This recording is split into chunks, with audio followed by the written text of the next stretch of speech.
Nos 4 invités ce soir, Marie Lebec, bonsoir. Bonsoir. Vous êtes députée La République En Marche des Yvelines. Avec vous, Valérie Boyer, bonsoir. Bonsoir. Députée LR Les Républicains des Bouches-du-Rhône. Vous êtes, je le rappelle, l'ancienne porte-parole de François Fillon. Avec nous également Carlos da Silva, bonsoir. Bonsoir. Président du groupe socialiste et républicain au Conseil régional d'Île-de-France.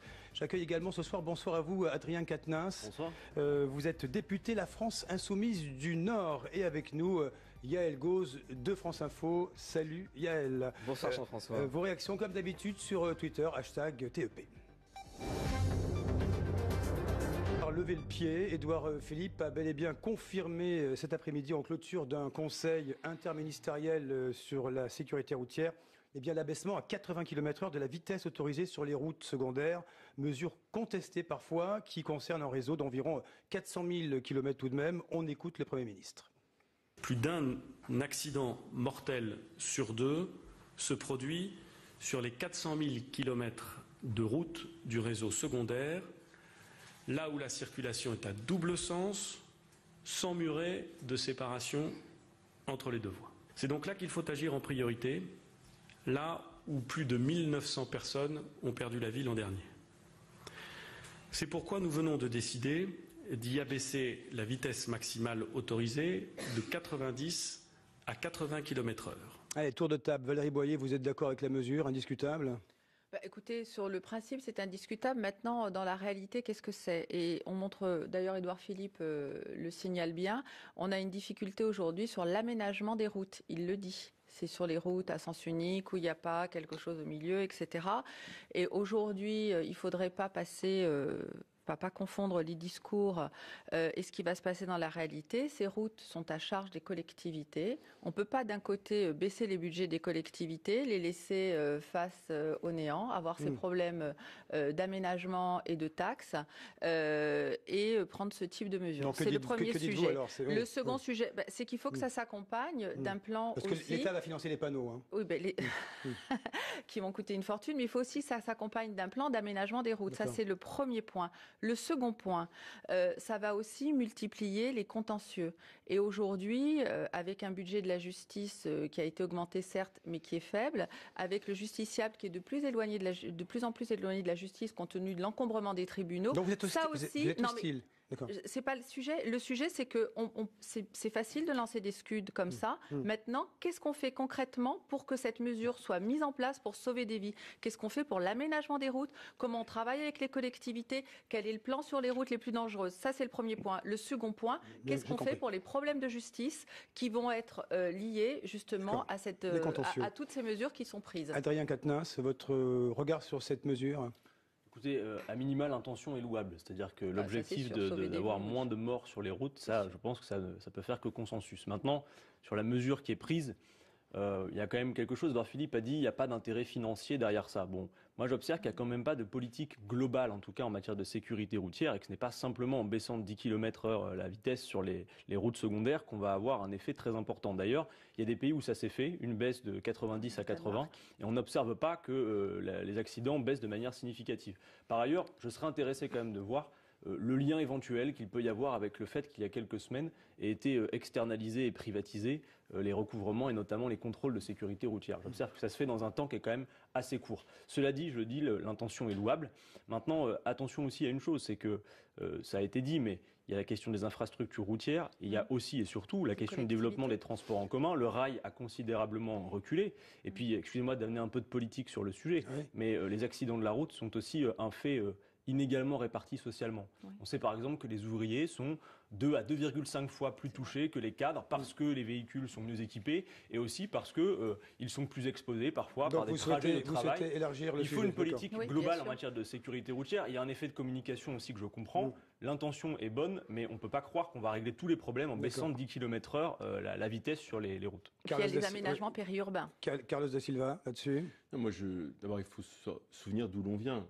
Au début des années 1970, on est à 18 000 morts sur la route. Depuis, tous les gouvernements, tous les présidents de la République ont fait preuve d'une unité, d'une cohérence républicaine qui a été de durcir un certain nombre de règles, comme l'abaissement de la vitesse, le port de la ceinture, qui ont la mortalité sur les routes, Carlos da Silva, est repartie à la hausse sous le gouvernement Valls. Elle a chuté sur le long terme, elle a chuté depuis le début des années 70. Et depuis 2014, c'est reparti à la hausse. Depuis 2014, c'est reparti à la hausse. Et donc, toute mesure de ce type-là, même si c'est en partie, évidemment, à cette étape, un effet d'annonce que l'on attend dans l'esprit de nos concitoyens au volant de leur véhicule, évidemment, est utile. J'observe néanmoins que la contrainte ne suffit pas. Adrien Quatennens a cité à juste raison ce qui se passe dans un certain nombre de pays. Il faut donner les moyens aux collectivités d'entretenir les routes. Il faut aussi la question du civisme. Elle ne se limite pas à la contrainte ou simplement à l'interdiction. Enfin, moi qui viens de l'Essonne, je constate aussi que celles et ceux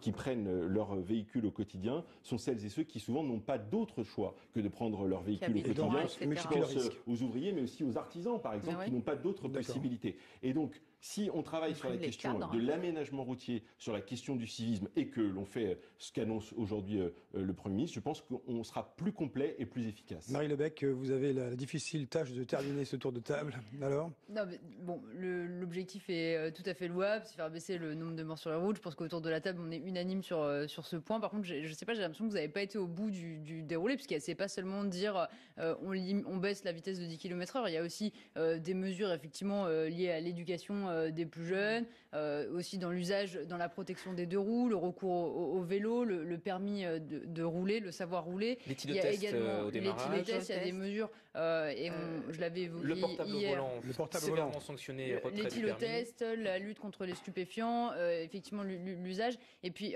il y a le surplus financier sera abondé vers les infrastructures médico-sociales de prise en charge des blessés, parce que c'est au-delà du nombre de morts, il y a aussi la gestion des blessés. Et enfin, il y a quand même un fonds qui sera dédié à l'innovation, à la gestion de l'innovation. Donc vous validez le dispositif, bien sûr.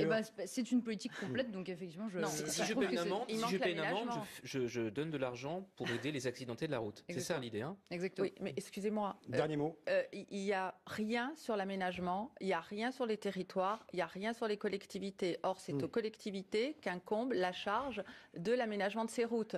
Donc, c'est compliqué quand même d'annoncer un tel plan quand on n'a pas un plan concret sur ces routes. Les nuances entre les uns et les autres, 21h10 sur fond.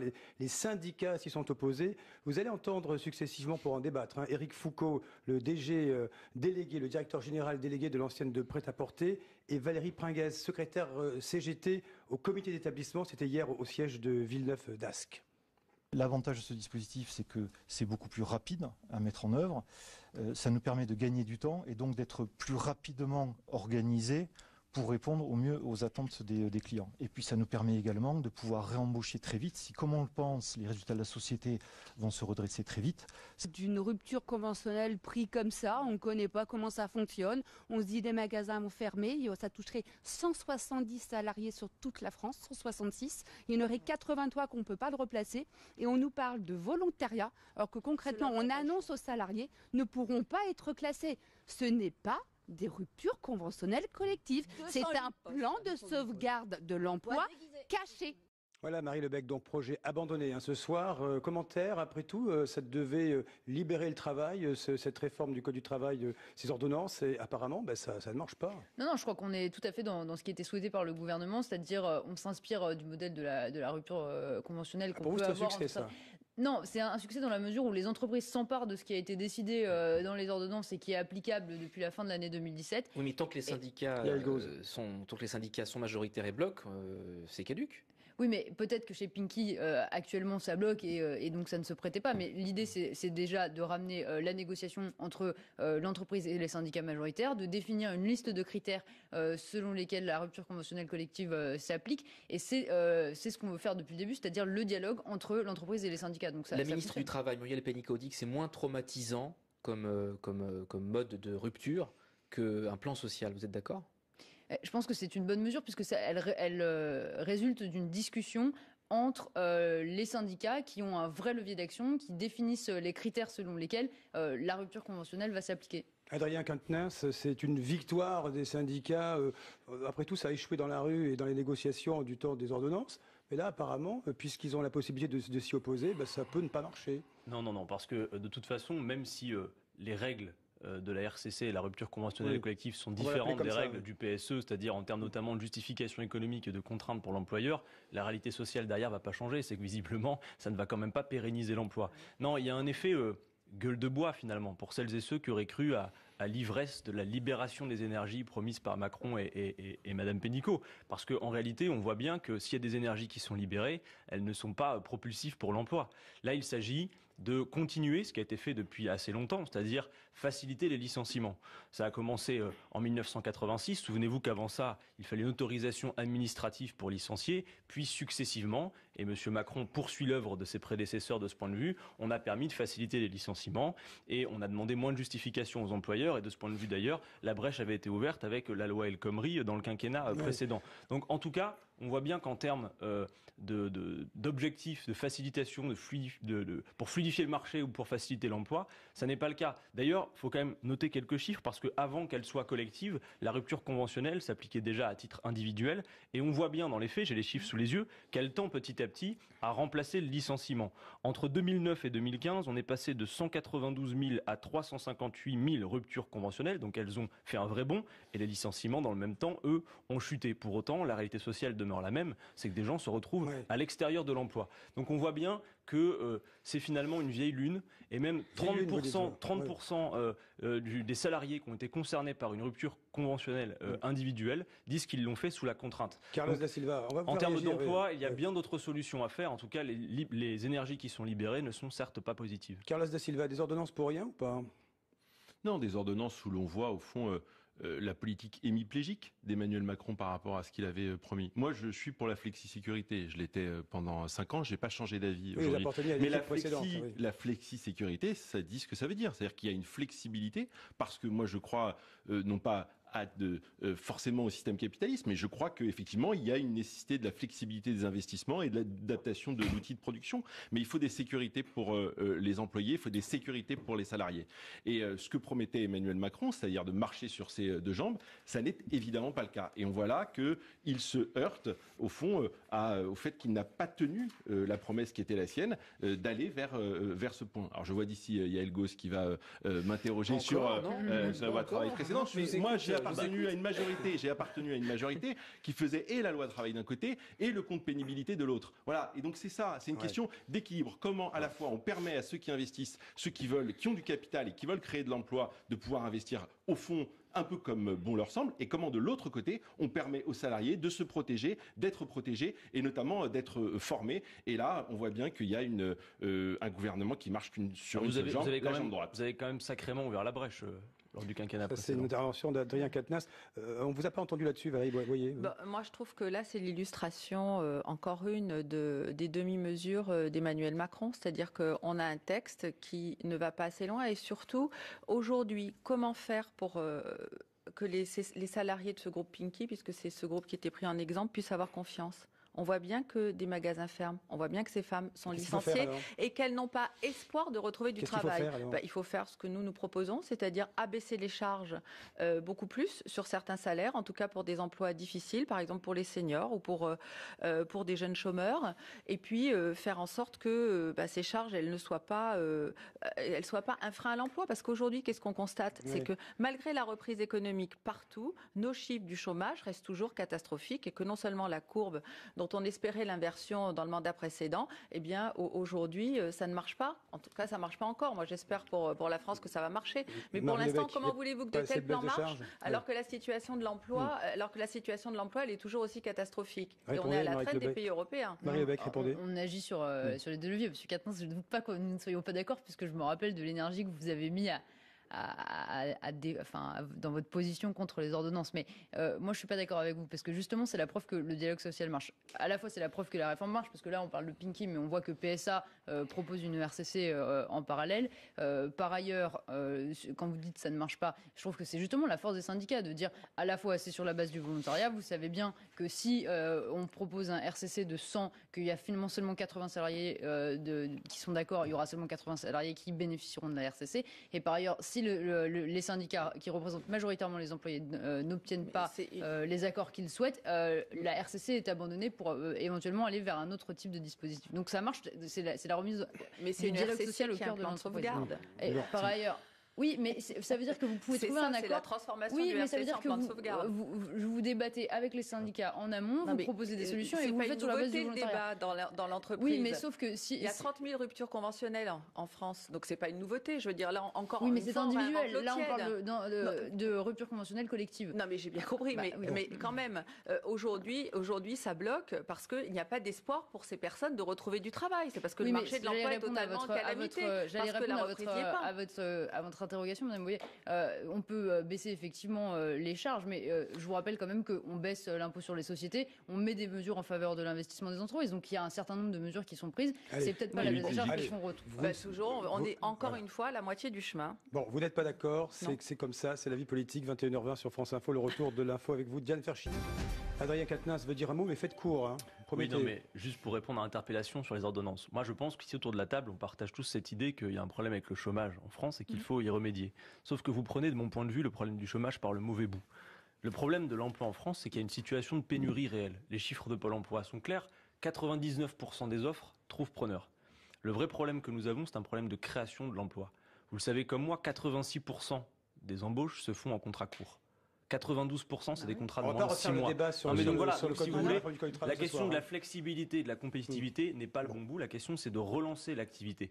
Et par ailleurs, la compétitivité dont vous parlez, la flexibilité, vous savez, c'est une compétition perdue. C'est une compétition qui est perdue d'avance. On a vu récemment que même la Roumanie baissait ses charges patronales. Vous voulez courir après la Roumanie, c'est ça? C'est une compétition qui mène au moins-disant social. Voilà tout ce que vous gagnez. Vous avez dit ce que vous aviez à dire, Adrien Quatennens, c'est bien. Pendant ce temps, Emmanuel Macron, lui, est le VRP de la France en Chine. Il faut que les entreprises françaises, elles exportent, ça tombe bien. Parmi les contrats signés aujourd'hui, celui d'un centre de retraitement nucléaire et d'un nouveau réacteur EPR. Le chef de l'État à Taishan, c'est dans le sud de la Chine. En matière de nucléaire civil, où nous avons aujourd'hui franchi une étape historique, avec le chargement du combustible pour la mise en œuvre, la mise en service du premier EPR au monde à Taishan, qui est la traduction très concrète de la qualité de notre partenariat historique, puisque c'est en quelque sorte le cœur de la coopération stratégique entre nos deux pays. Nous l'inscrivons dans le long terme, car elle permettra aussi à la Chine d'atteindre ses objectifs de réduction des émissions de gaz à effet de serre, et cette coopération se traduira dans le trimestre qui s'ouvre autour de l'usine de retraitement, qui est aussi une étape importante et concrète, en même temps que le travail conjoint sur des marchés tiers. Un mot, Marie Lebec, sur cet aspect précis des choses. Ce n'est pas le sujet essentiel de ce voyage en Chine, mais il faut sauver le soldat Areva. Parce que les EPR, pour l'instant, c'est quelque chose qui ne fonctionne pas bien. De toute façon, c'est le savoir-faire français qui s'exporte, donc c'est toujours une bonne nouvelle. Et par ailleurs, parce que Flamanville, la Finlande, ça prend du retard, ça coûte des milliards en plus. Oui, c'est vrai qu'effectivement, il y a eu des difficultés, en tout cas sur le lancement de l'EPR.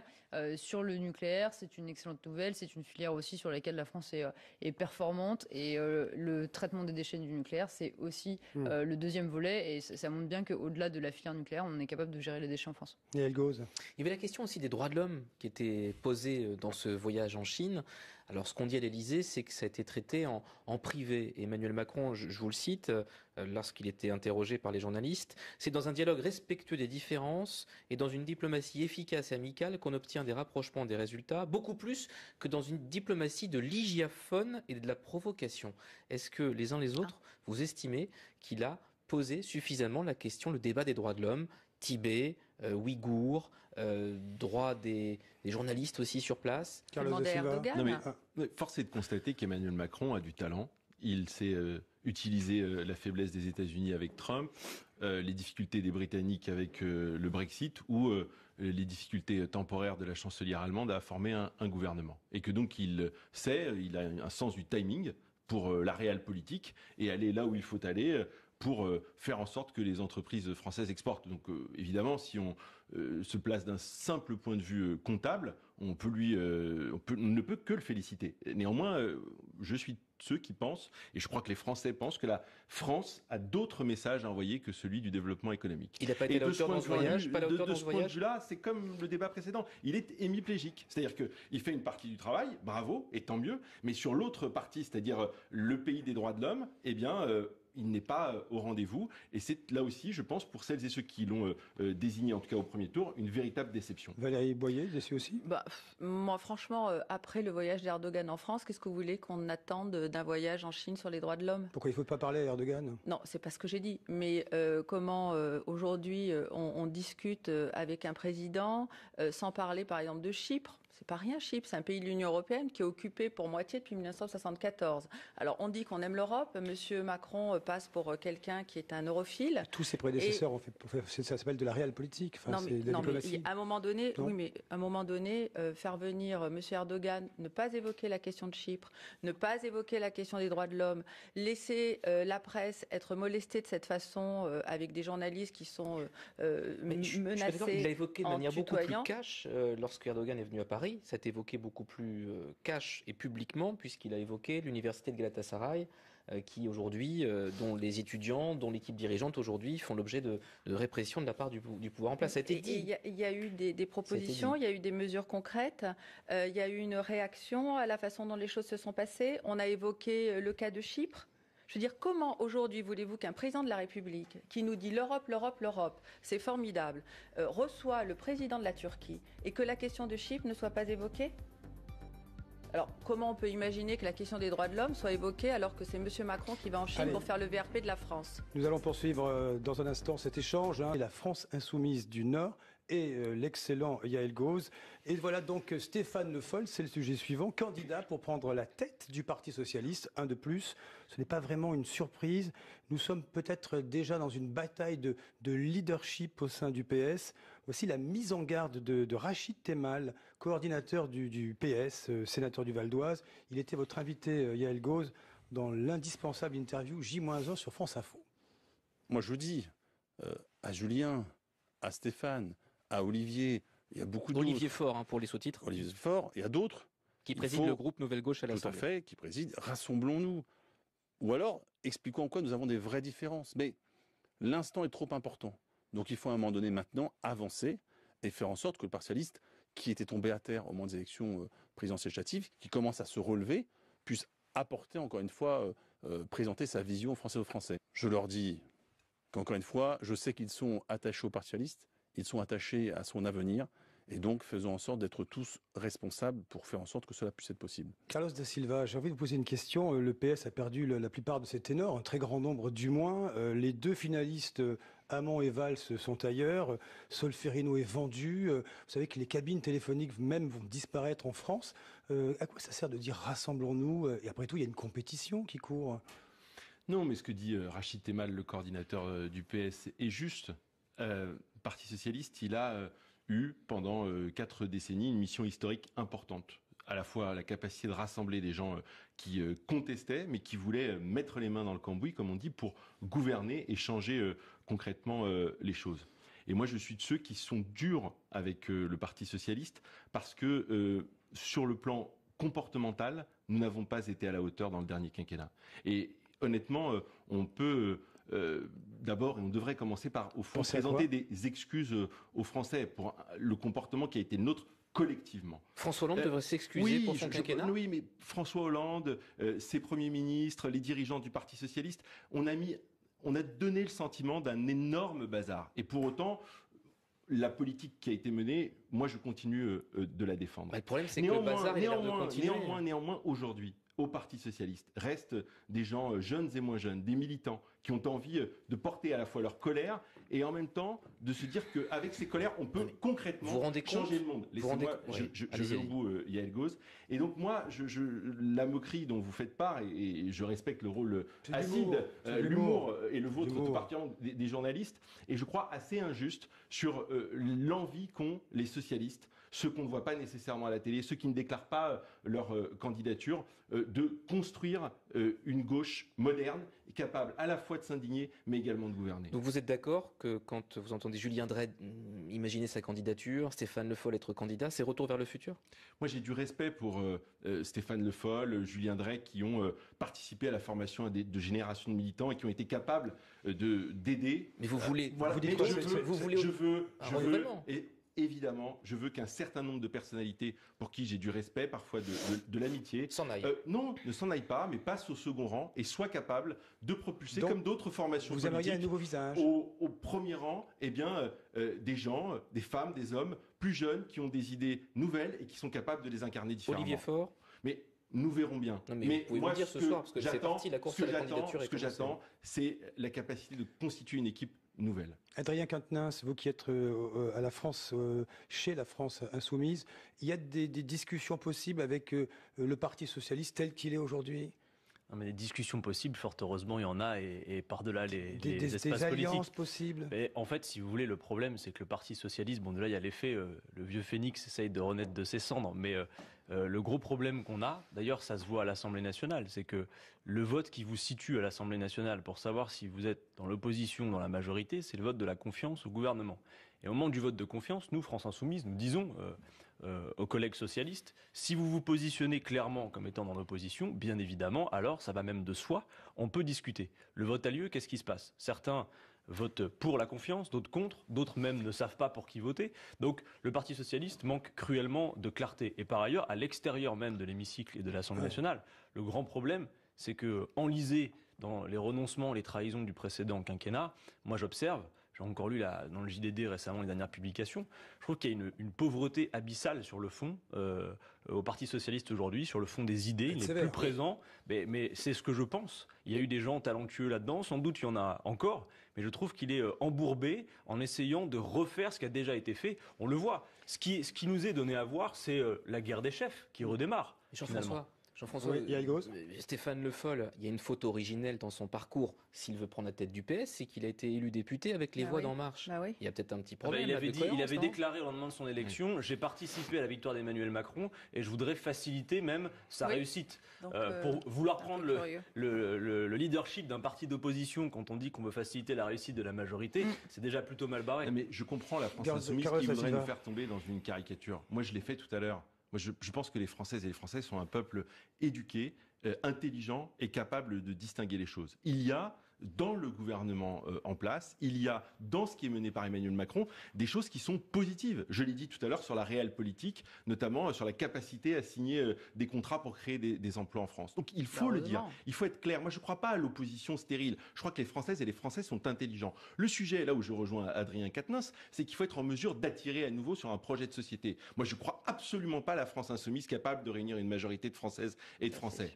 Et je crois par contre que celles et ceux qui sont partis chez vous, Monsieur Quatennens, un tiers des électeurs de François Hollande, ou chez vous, Madame Lebec, la moitié des électeurs de François Hollande, eh bien c'est aussi parce qu'ils ont assisté à un spectacle qui n'était pas digne de ceux qui aspiraient à diriger le pays. Et donc à nous, et de nous réinventer, et de nous montrer dignes. Et effectivement, avoir une guerre des chefs, et en plus d'anciens chefs, ne me paraît pas utile, même si, restons calmes, il y a 4 ans et demi pour être en mesure de porter un projet devant les Français et de fabriquer celui ou celle qui l'incarnera. Contrairement à beaucoup de partis politiques ici, nous restons un parti démocratique et personne ne se décide lui-même chef et je crois que c'est un véritable avantage. Allez, nous dirons encore un petit mot sur ce renouvellement de la vie politique à 21h40 sur France Info, juste après l'info avec vous, Diane Ferschit. Avec vous qui êtes installé à l'Assemblée nationale dans l'hémicycle aux côtés de Manuel Valls, si j'ai bien compris, quel regard vous portez sur ce parti socialiste qui est si loin, si proche à la fois de vous? C'est rare pour le souligner, mais je suis d'accord avec Adrien Quatennens. Ce serait peut-être pas aussi dur dans mes propos, mais effectivement, pour l'instant, j'ai un petit peu du mal à voir vers quelle ligne se dessine pour le Parti socialiste. Moi, je constate qu'à l'Assemblée nationale, quand ils votent, écoutez bien, comme la France Insoumise. C'est-à-dire que généralement, la France Insoumise... la France Insoumise, je dis ça de manière positive pour vous, c'est-à-dire que vous défendez un sujet, un débat, et finalement, la nouvelle gauche s'aligne sur ce que vous avez défendu, parfois en prenant assez peu la parole. Et par ailleurs, je suis un peu d'accord, je ne suis pas sûr que Stéphane Le Foll soit forcément, et là je vous rejoins, Monsieur Da Silva, peut-être en mesure d'apporter un peu une dynamique de renouvellement à ce parti qui en a juste plus que besoin. J'adore ce qui se passe sur ce plateau, Jean-François, parce que j'ai l'impression de voir le casse-noix. Vous vous souvenez du casse-noix de Jean-Luc Mélenchon? Il avait théorisé ça dans la campagne. Il y avait une branche insoumise, une branche En Marche, et au milieu La noix écrasée en mille morceaux, mais personne n'est dupe. D'ailleurs, c'est pas un hasard si on a ce dialogue Macron-Mélenchon d'un côté, Macron-Wauquiez de l'autre. Président Macron a intérêt à l'hystérisation de la vie politique pour représenter un bloc central. C'est son choix et c'est une tactique qui lui a permis d'arriver au pouvoir. Oui. Attention, pensons... Carlos, ne pas vous faire écraser. Excusez-moi, monsieur Gauze, c'est fait là. 6%, l'ancien Premier ministre, le candidat présidentiel qui s'en va, c'est fait. Donc maintenant, moi je fais partie de la génération qui veut reconstruire.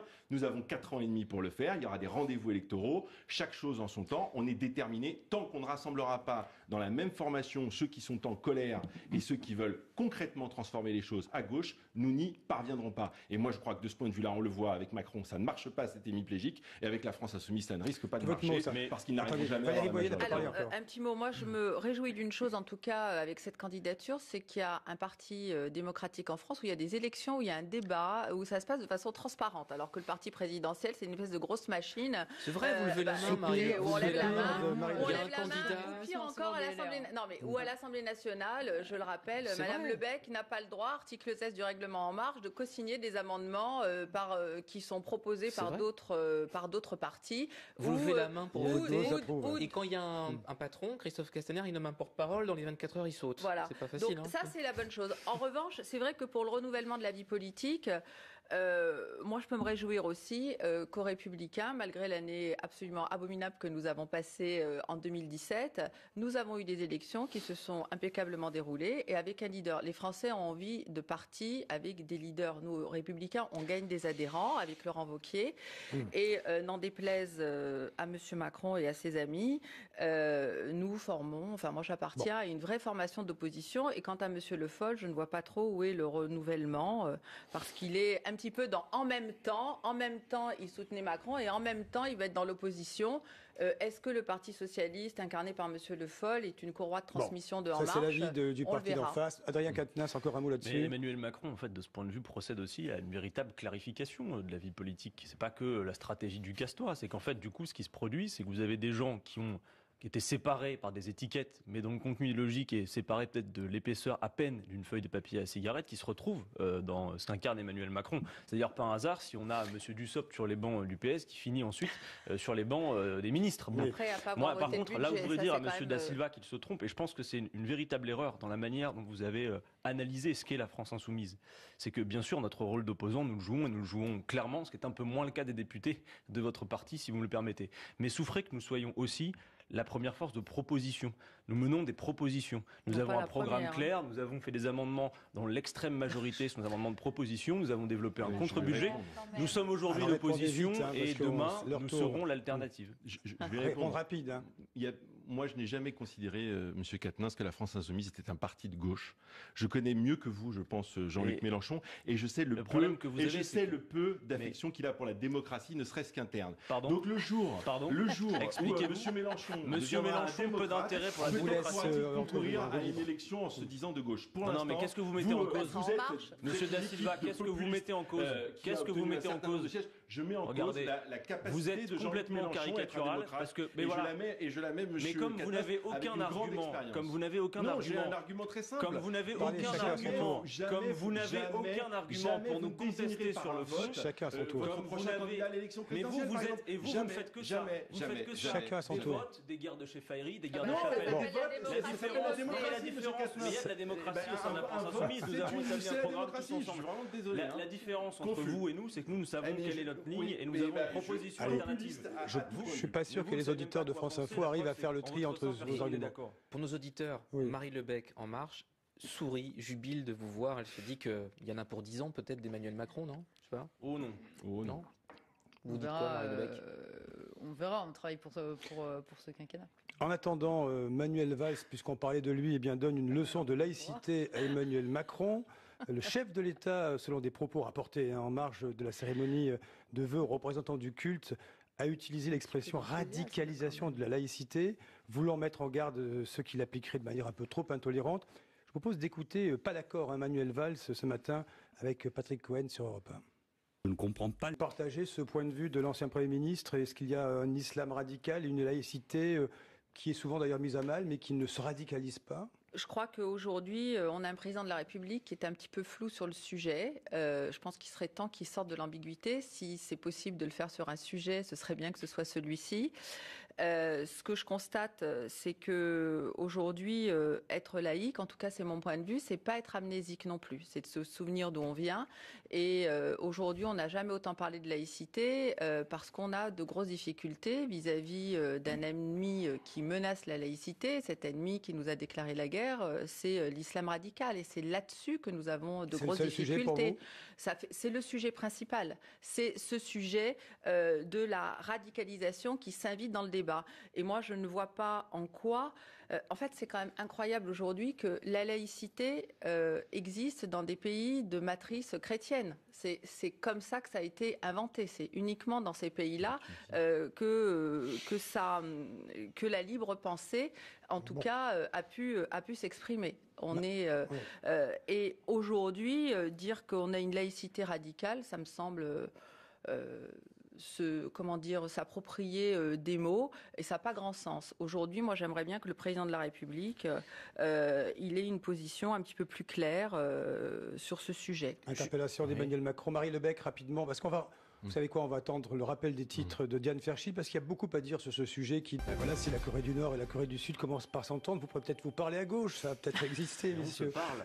Bon, Marie Lebec, sur cette interpellation, plus sérieusement, de Valérie Boyer, est-ce que le chef de l'État va s'exprimer prochainement sur le sujet de la laïcité ?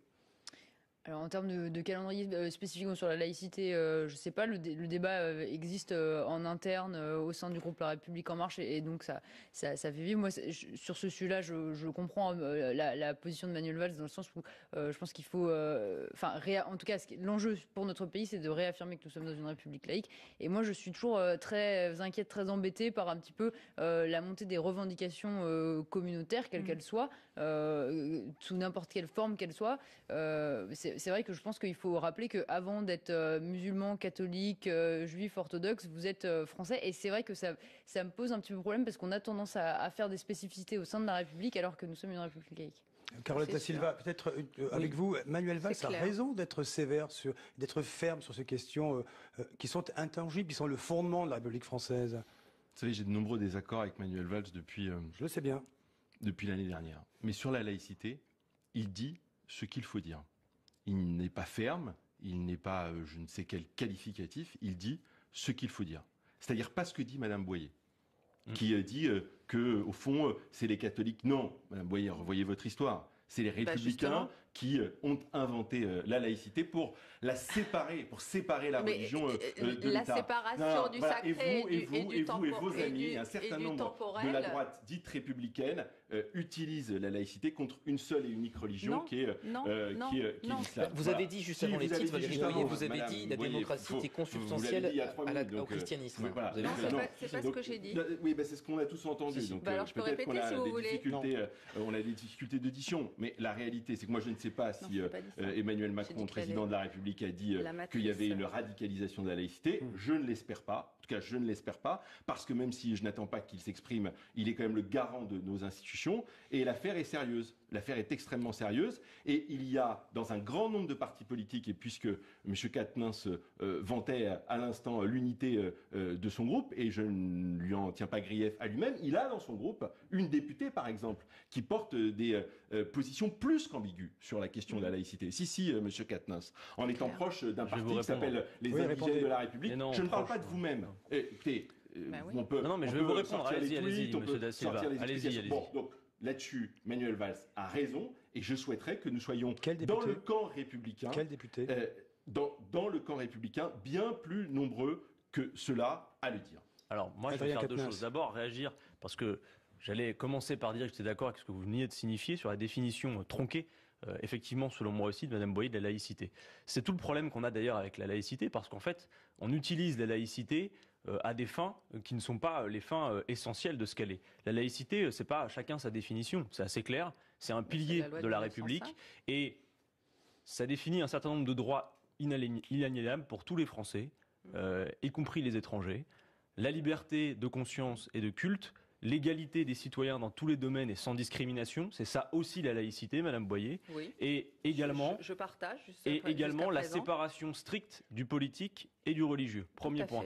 Ensuite, j'observe que dans le débat public, et c'est un problème, la laïcité, effectivement, est utilisée à géométrie variable, parfois pour attaquer une religion, mais de la même manière qu'Emmanuel Macron l'utilise aussi à géométrie variable, parce que il a quand même accepté d'être curé du pape, chanoine de Latran, ce qui était quand même un élément réservé au roi de France. Donc la laïcité ne peut pas être utilisée de manière unilatérale. Ensuite, je vais quand même me permettre de répondre à Monsieur Da Silva. Vous voyez, s'il y a une chose qui est sûre, c'est que la France insoumise est hétérogène du point de vue de ses parcours politiques et des gens qui la composent. Pour autant, il y a quelque chose sur lequel nous sommes infaillibles et sur lequel vous ne distillerez pas de la division entre nous. C'est que nous défendons un programme. Et la députée, dont vous n'avez pas dit le nom, mais que vous avez cité, est elle aussi garante des livrets thématiques de la France insoumise, dont celui-ci sur la laïcité qui est très clair. Donc vous voyez, le problème que vous avez, et c'est ce que je voulais vous dire juste avant, c'est que vous êtes tellement faible pour venir nous contester sur le fond que vous êtes bon à venir nous chercher pouille que sur de basses polémiques. Voilà ce que vous faites. Parlons de fond. Vous voyez, sur le point que vous aviez soulevé, j'étais en plus d'accord avec vous. Yael Gauze. Très rapidement, on commémore la mémoire des victimes de l'hypercacher ce soir, et on apprend que les éditions Gallimard vont publier pour la première fois les pamphlets antisémites de Céline. Génie littéraire ou problème moral qui se pose aujourd'hui, Marie Lebec? Réponse rapide. Je ne suis pas opposée au fait qu'on puisse avoir accès. On a accès à Mein Kampf aussi. Mais effectivement, il y a peut-être à la fois un sujet sur le timing de ce débat au moment où on commémore l'hypercacher. Et ça veut aussi nécessairement dire que quand on a accès à ça, on a accès à l'explication qui va avec. Et il faudrait que ça ne tombe pas entre des mains mal informées. C'est une réédition. Et donc il ne faut pas faire cette réédition. C'est tout le problème. C'est-à-dire que moi je suis d'accord avec vous. Le fait qu'on puisse avoir accès à ces textes, vous en avez cité certains, moi je pense que c'est normal, y compris que des historiens puissent avoir accès à ces textes. Et par ailleurs, Céline a écrit des choses qui sont loin d'être ces pamphlets absolument dégoûtants qu'il s'agirait de rééditer. Moi je pense que Gallimard a une responsabilité de ne pas rééditer ces textes, parce que demain on va les retrouver quoi? En tête de gondole dans les librairies, c'est ça qu'on veut? Moi je considère que c'est une faute et que l'éditeur ne doit pas le faire. On ne fait pas d'opération commerciale avec des textes qui ont des relents abjects et clairement antisémites. Une poignée de secondes, Carlos. Non, il n'y a pas seulement la commémoration, il y a un regain de l'antisémitisme. Et donc republier cela au moment où l'antisémitisme fait des victimes, il en a fait, nous les commémorons, il en a fait encore il y a quelques jours, quelques heures à Créteil. Il faut évidemment éviter cela. C'est la conclusion. Merci Marie Lebec, merci Valérie Boyer, merci Carlos Da Silva, merci Adrien Quatennens et merci Yael Gauze. À demain pour une nouvelle édition de Tout est politique sur France Info.